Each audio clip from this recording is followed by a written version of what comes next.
Welcome to Talk with Mamayah, bringing you truth, love, joy, happiness, peace, self-awareness on Truth Uncompromised Media Network. Can you hear me now? I can hear you. Hello. You have the microphone, my dear.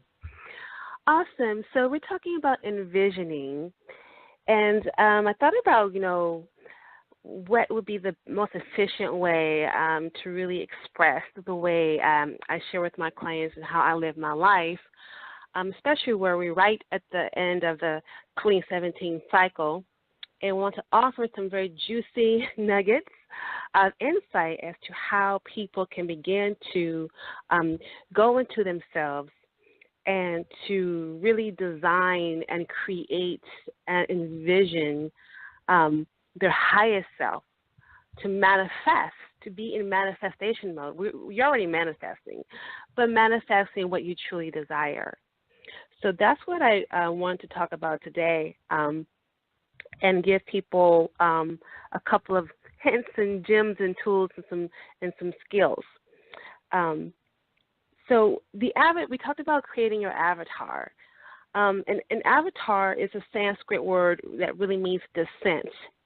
Okay, in Hindu, it represents a divine entity descending from heaven to earth, and it's typically used to describe a god or a goddess. Also, we know, as we all in social media now, right? Everyone has an avatar in their social media and their Twitter, in the games that we play. So we know avatars also the way we interface in our social media virtual reality, right? I know my niece plays games where she's able to really pick the hair color, the eye color, the shoes, everything about the avatar she can actually create. So that's what we have to do with ourselves, is really design ourselves from the inside out, going within, with using our imagination, clarity, intention, and focus to be able to manifest not only how we feel in our bodies and how we look, but also who we want around us. What are we doing with our lives? If you're really moving from desire, what does that look like? How does that feel like in your body? And creating that really with focus and intention. So before we jump into that, I want to also talk about, before we're actually recreating something or designing something, let's go into what wasn't really working for us in 2017. Does that make sense, Dr. Jones? Sure. Yes. Okay. Without a doubt. I do think that you have to explore the things that you don't want to happen anymore in order to know what you do want to happen. Mm-hmm. Absolutely. Absolutely. So each one of us have to do what I call your own accounting for the year, your own spiritual accounting for what's going on in your life. How you used your energy, how you used your focus, how you used your will, where you fell, quote unquote, short, and where you thrived. And really do that self-analysis work in order for you to really begin to fine-tune and refocus. What did you do or utilize that wasn't efficient? What practices that you felt you engaged in, or what activities that were sucking up your energy? Activities, people, attitudes. What was it in your life that was really not life-affirming? So each one of us have to look at that. And this is the perfect time as we're closing up the 2017 year cycle, is to get clarity on what wasn't working, and how you utilize your energy or invest in your energy with people, experiences, behaviors that were not really life-affirming and that was not really supporting you in achieving your goals and your desires. So that's like an honest reflection that all of us have to do, right? So I'm in the process of doing that. Now, actually, I have that a part of my mindset ritual that I do every day. I'm looking at myself And we could talk about that a little bit later. And So in creating your avatar, I'm sorry? Do you journal? I do journal. I've been journaling for about, since I was a little girl, I had a small diary. But as a young woman, I started journaling maybe around 20, 21, and I've kept those journals with me and still have them. So I journal regularly.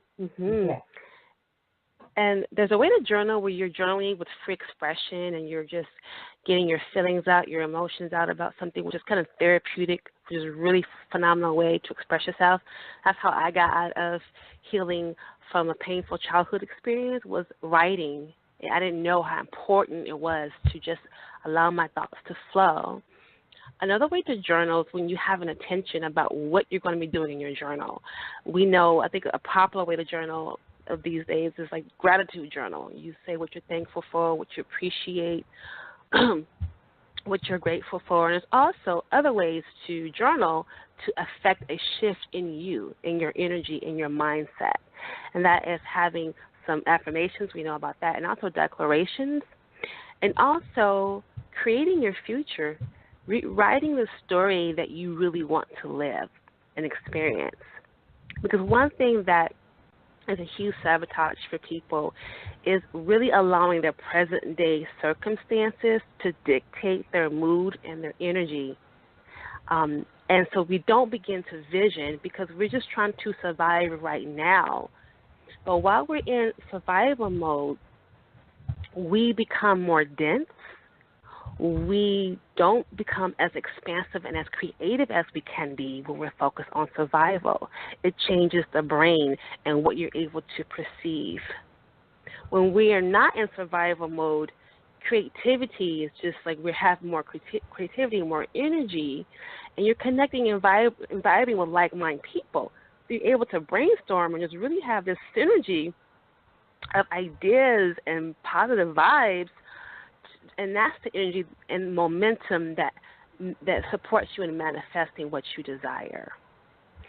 So when you're in a situation, and again, I have, like Dr. John, I've been in, dealing with the 4-year, my son was in a very serious, dark depression, where he was suicidal. It was just really a trying, call it dark night of the soul.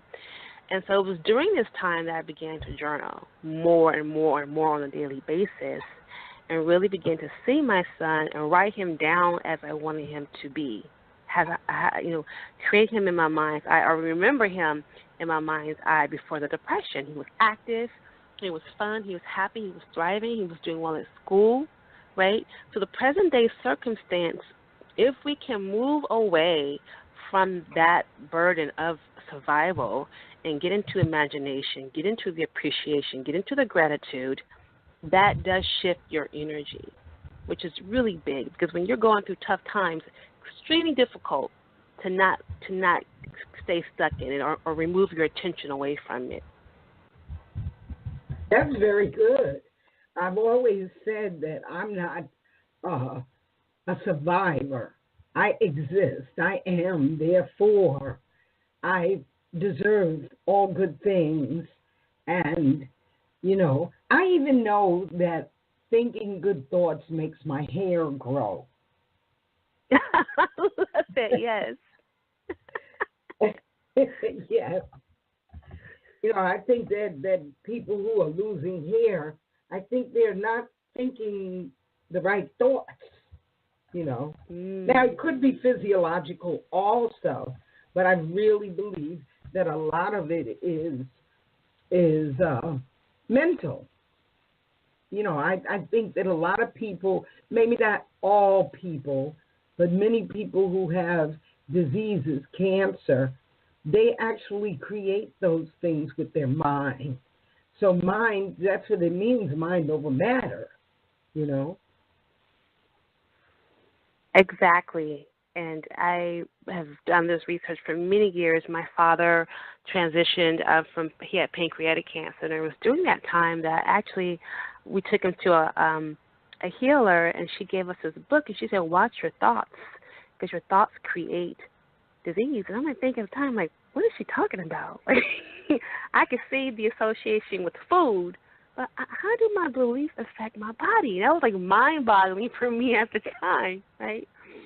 But then that became something I began to research and find out why people heal and why others don't, right? And so every person is unique, and they have their own purpose they have to activate within themselves to heal their bodies, because what works for me, Dr. Joe, may not work for you, because people have different types of diet, mental diets, but tap into your own self, and the answers are truly there. I really believe what you're saying. We do have the ability to heal with our mind, no question.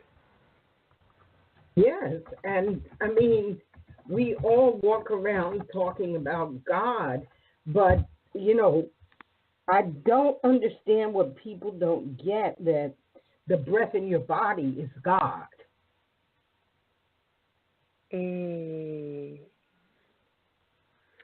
Yeah, like it's a culture where we have, as soon as we're born, and we're able to walk and talk, we've never been told that we have authority over ourselves, or that there's something divine within us that we can access. I'm sure it happens in different cultures, but that didn't happen in my home. Like my mother and my parents were the authority. Then I went to school. The teacher was the authority. They told me when I could urinate, when I could eat. They were like God in my small little universe. And so when did someone pull me aside and tell me that, breathe, connect with your breath, because that is divinity. You are divine. And this is God, however you want to say it. We didn't get that programming. We got the programming that God is outside of you, right? And so, and the real people close to God, they sit up way up in the church. They sit up there, or they're on the glass, or they're on the glass ceiling, but it's not you. So I think more of us now are coming. That was exactly when I found God, when I left. 21 years old, I was really 17, but it took me about 4 years to extricate myself from all that I learned, because I went to parochial schools, and so I had church every day, and I had to free my mind, and my what followed. Yes. Yes, definitely. Now, I do think that the younger generation has a better take on having authority over yourself. But you do have to work at this. This is something that, I'm actually feeling what I'm talking to you about from my solar plexus.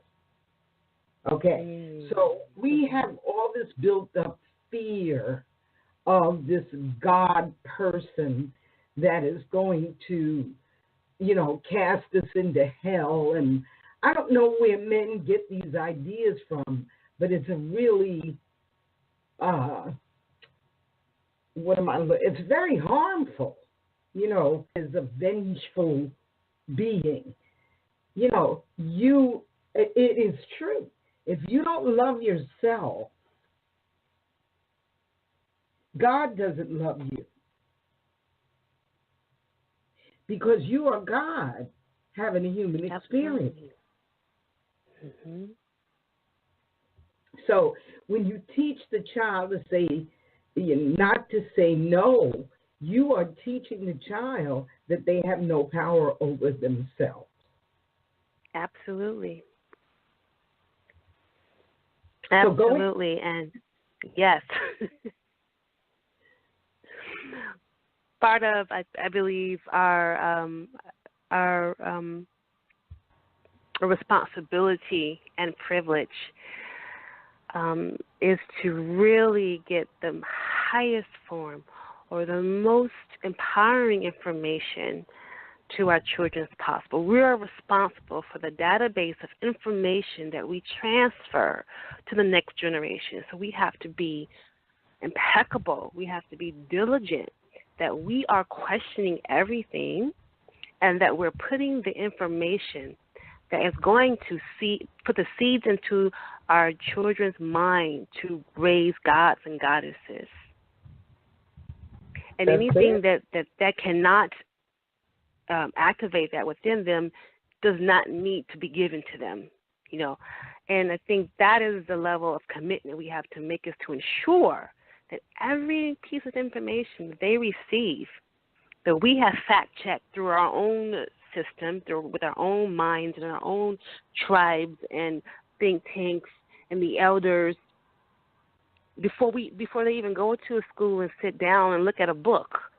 They are the first book they must know. So during this work... Wait. They are the first book they must know. Good. I'm blogging as we go. Okay. That's beautiful. You know, if you just start right there, so many disparaged people because they're reading all of these books, they don't get it. Why am I reading somebody else's book and I'm not writing my own book? Exactly, because when you give up your authority, you relinquish authority, then you don't see yourself as an authority, as a creator or a creatress. You don't see it. I mean, so many people will worship and idolize celebrities they've never seen and never met, and then doubt themselves about achieving their own dreams. You see, that's how we've been programmed and trained. That's how we've been mind controlled to look outside of ourselves and to follow and buy magazines about what other people are doing with their own life force energy, because we don't really respect our own. You know? It's like, how do you use your life force energy to figure out who's married who and who slept with who, and you want to look like this person, you want to be like this person, and you have no idea what their reality is like. You know what's projected as reality, which is how your perception has been managed, but we don't actually know for sure. And again, that's what I'm saying, accurate information. We before you put your child in front of a television, you have to know what exactly they are looking at. Mm-hmm. That's true. On every level. And if you can't decode it and you don't know, why not make your own videos and have your own studio and put your own videos and learning materials and create computer programs for your own children, put them out in nature. You control that. No, but we don't. We see Disney as the ultimate child entertainment company to entertain our own children. It takes a self-esteem to say, I can do this, I will do this, and get it done. That's it. For years. I mean, my children are old enough to be your parents, and I always encourage them to be the person that they are rather than to be idolatrous. You know, idolatry is against the commandments. And there are only two commandments: love God and love other people. And if you are God, and when I say you are God, you are a fragment of the divine. You are a fragment. You're a piece of the puzzle. Without you, the puzzle is incomplete. So I've always taught my children to be the god and goddess that they can be. And they have difficulty with a lot of people because a lot of people were never taught that. They were taught that God is something outside of them and they have to praise and, shout and dance and all of that. And if you're dancing, you need to be dancing with the spirit within. That's how I raised my son, is to really connect with yourself and to not look towards the external. Again, know thyself is, I guess, the most powerful 3 words. Know thyself. Right. And and That's so right. and that's the. I'm sorry. That's right. You're absolutely correct. Know thyself. And all of the No masters, thyself. yeah, all of the masters have taught these things over and over, but people don't believe them. It's easier to believe that something else has authority over you than to be responsible for yourself. Mhm. Mm-hmm. Yes, and again, that goes to relinquishing our power, not feeling that you're worthy enough, not feeling that your inherent worth is of value, is precious, is divine and priceless. We don't believe that. Deep down we don't believe that. We may say it or we may hint to it and we may share social media memes.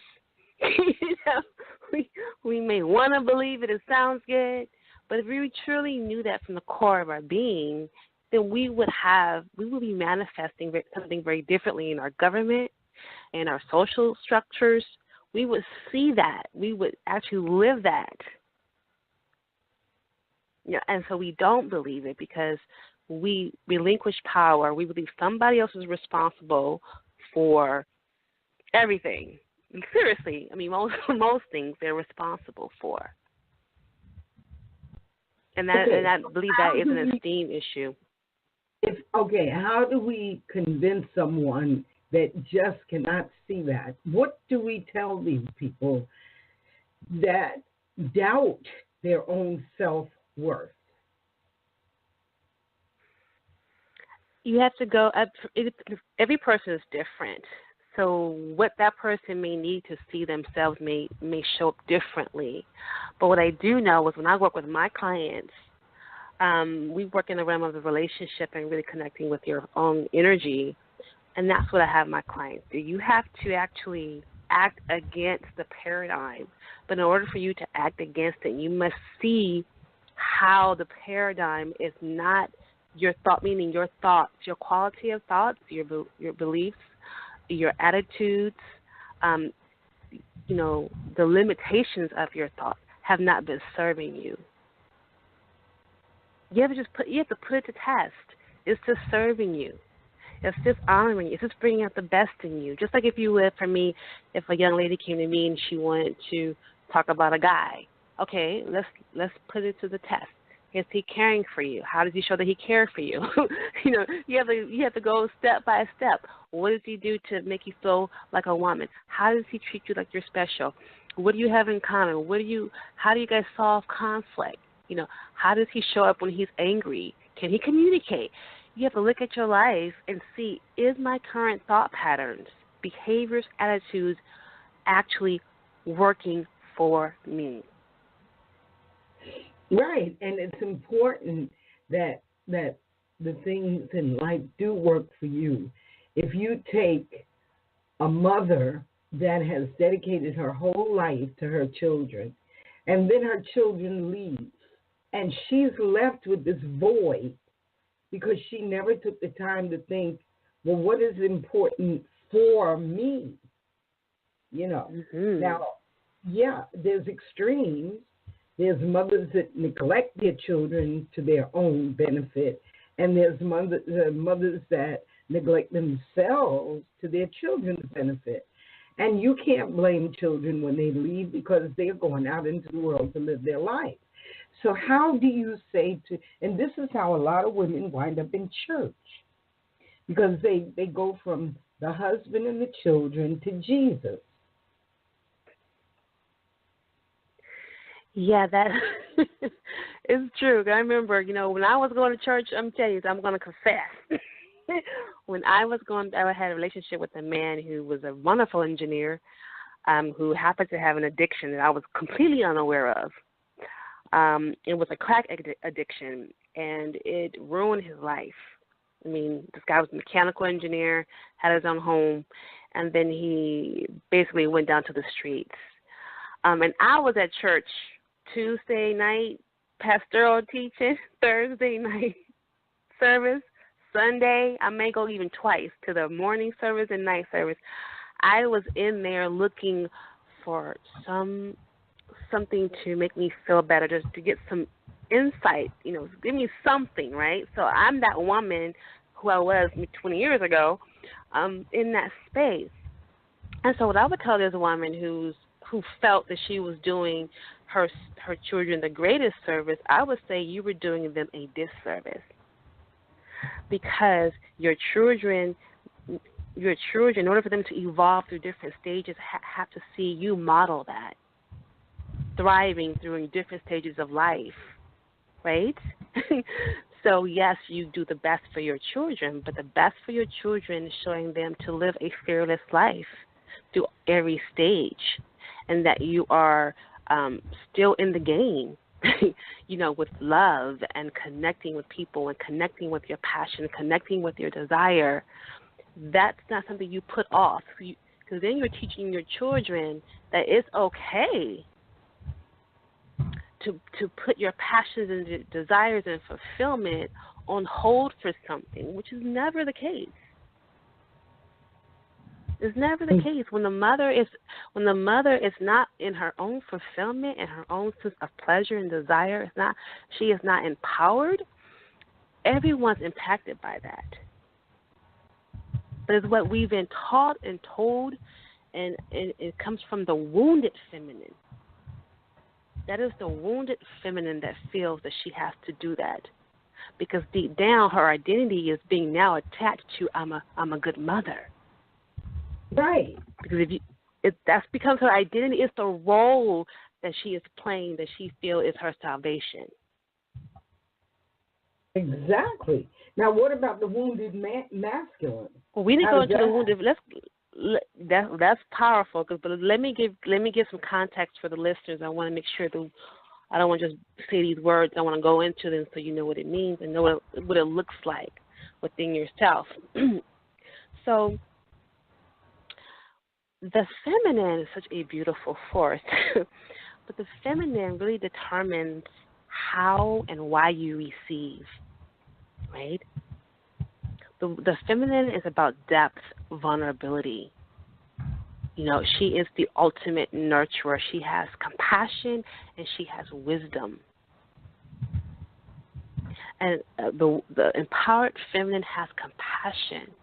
She sees deeply. She's intuitive. And she is the eye in the storm, because she has wisdom and compassion. She is able to really communicate with nature, with energy around herself. That's a key for an empowered feminine. The wounded feminine, she is what this society loves to celebrate in Western culture. The wounded feminine, deep down, she does not feel that she's enough. She does not feel and know her inherent worth. Okay? That's why in our culture you can say, okay, blondes are beautiful and everybody want to become blonde. If they say, redheads are more beautiful, people want to go redhead. If they say big breasts are in style, or that's the new thing, everyone they're going to get big breasts. Or whatever the new trend is, they say it, we go get it, right? They say jump, we say how high. And that is the wounded feminine, because the empowered feminine knows that I am beauty. I am beauty. And how when I show up in the room, beauty shows up in the room. I need nothing else. See, the empowered feminine would shut down these trillion-dollar industries that's fueling and feeding off of her insecurities. So how it shows up, the wounded shows up, the wounded feminine is her insecurity, is her self-doubt, is her being in the struggle to receive what she desires, having issues with men, not feeling, not being able to be vulnerable, because deep down she has some judgment, some shame, some regret, these repressed emotions that are that make her feel less than low. So I rather Okay, judge. I Hmm. agree with that. I agree with that. Now let's talk about the wounded masculine, because I think we definitely get what women are suffering from. What are men suffering from? Well, men are also suffering from the wounded feminine. Okay, so we both have the forces within ourselves, and it's really having Okay. the two healthy aspects of ourselves married in complete blissful union within yourself. The wounded masculine is mind. Masculine is mind, right? So this is how it shows up. The masculine determines what you receive, and that you receive. It is mind. It is clarity. It is focus. It is having power. How it shows up for the men, because men, again, the wounded feminine will show up in men too, because they have their mother issues, right? They have their mother issues, so they may not feel worthy enough to have a woman because he's not making 7 figures or 6 figures. See, that's still dealing with the wounded feminine. The wounded masculine comes into play when we don't really have strong boundaries. We don't command what we want. That is the wounded masculine. Having Mm. weak boundaries, saying yes when you mean no, not having a strong no, always people pleasing, feeling, if you, for example, if let's say you tell someone, I am leaving, I'm leaving, and then 2 days later you're back. The ability to make decisions is about the wounded masculine. Not holding your power is the wounded masculine. Does that make sense? It does. It Okay. does.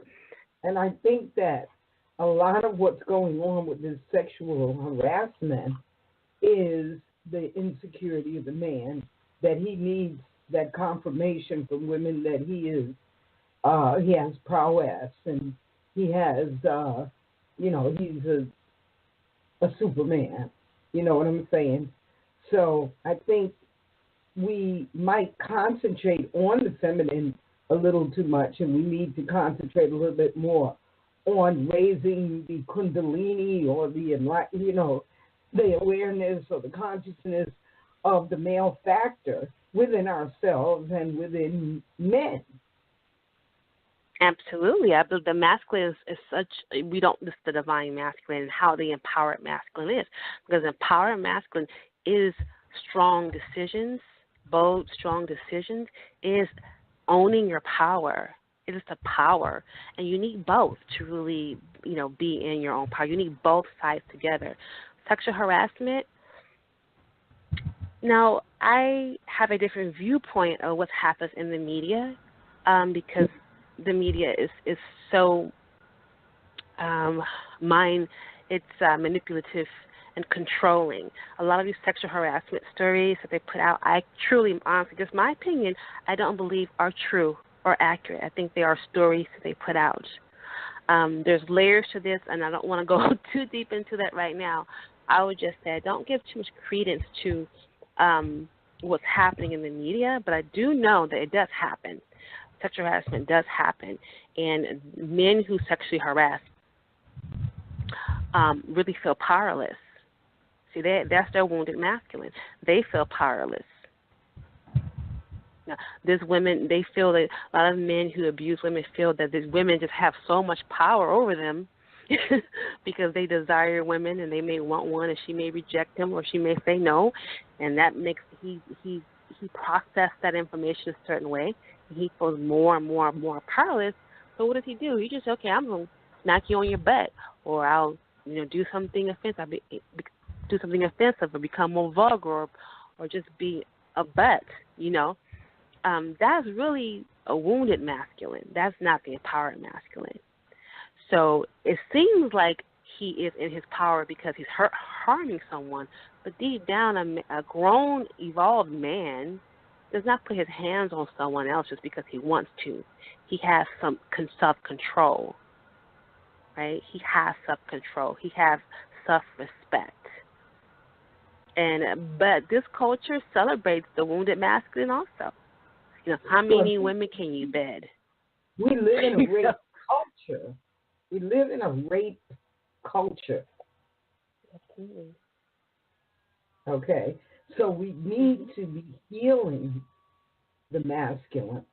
I think that patriarchy has. Are you there?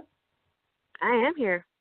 Yes, I think that patriarchy has wounded the male more than it has wounded the female, and that's kind of like racism has wounded white people in ways that they don't even know.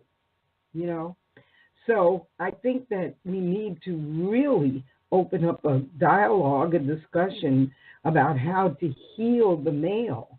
And the divine feminine is on the rise to actually do that. I believe that men are waiting for women to wake up to their power so that they can be tools of healing.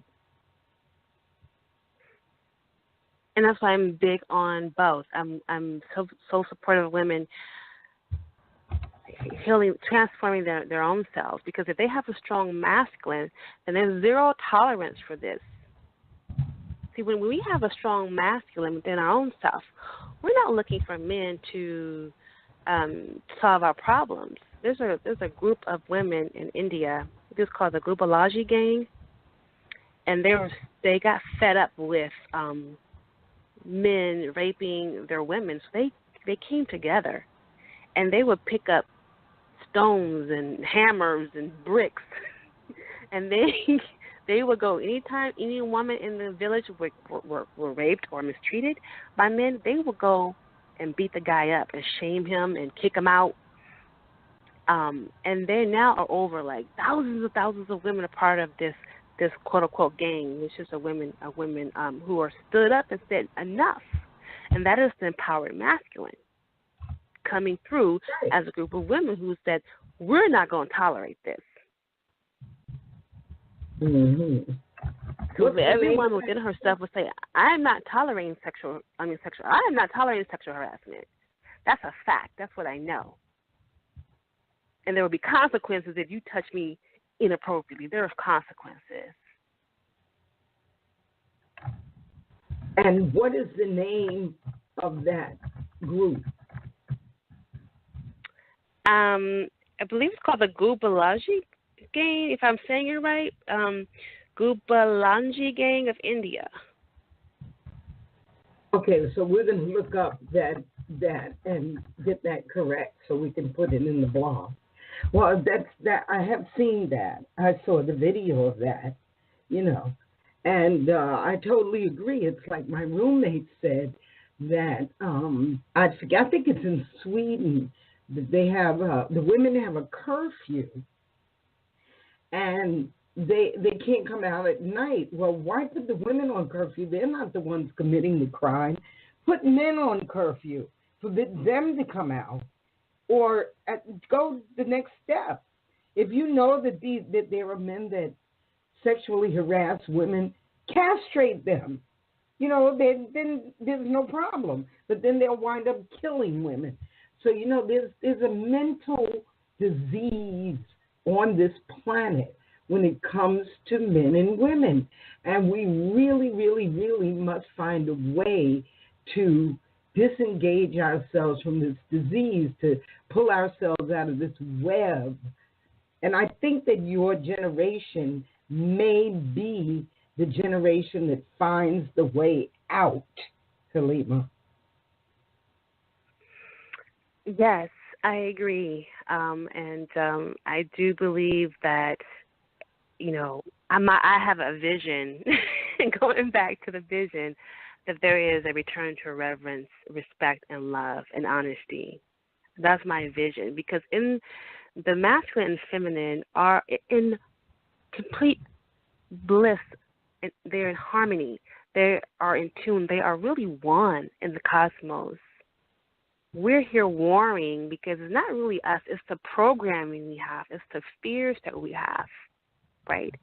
And that's why, I lead the way. I think each one of us have to lead the way with doing this internal work and also really embodying your own empowered feminine. Is be willing to be vulnerable, be willing to be compassionate, be willing to access higher levels of intuition, right? Be willing to have higher or more access to wisdom, to your own innate wisdom that you have. Like you said, knowing that your breath is God and that you are sacred. I mean, if we within ourselves begin to, I call self-correct, that energy is powerful. It's a powerful shift. And I do agree that I do think it's a dis-ease. We have a program running that is in war with their program. We've been really programmed, the condition to compete with one another, to prey on one another, to not see the beauty in one another. The deep. Now, I'm not saying your physical beauty. I meant the beauty of a man, or beauty, deep beauty of a woman. Her gifts, his gifts. And if you watch a television, just turn it off, because rarely are you going to see this beautiful masculine energy celebrated. We mostly see the wounded feminine and the wounded masculine celebrated in our culture. So, and that's how we really get trained, through watching these images of how these characters engage and interact with the dishonesty, the distrust, the betrayal, the cheating, all of that's all that we see primarily on television. We don't see high integrity. Is that possible? I mean, would that even sell a TV show? Have a character having integrity, or having honesty, radical honesty? No, that's not popular. We want to get the dirt. You want to get all that. That somehow we need to divorce our attachment or addiction to that kind of drama. Because that's not the divine masculine and the divine feminine together. That's us. You're right. Well, we're running out of time. I think that we need to do this again. I've taken a lot of notes, and I'm going to send this to you, and let's keep talking, because I believe that you have insight that younger and older people can benefit from. So let's do this again maybe next month. How about that?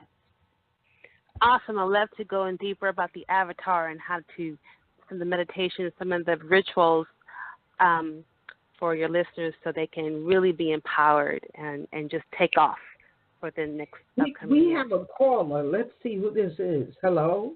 Awesome. Hello, caller. You could speak if you want to. Okay. I don't think they want to say anything.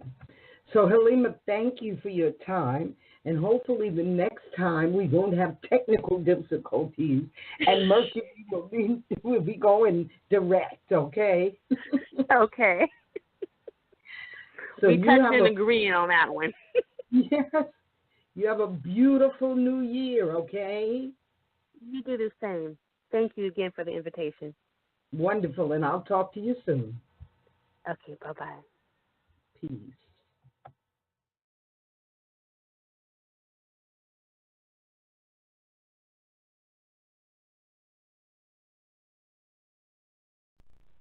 Welcome to Talk with Mamayah, bringing you true love, joy, happiness, peace, self-awareness on Truth Uncompromised Media Network.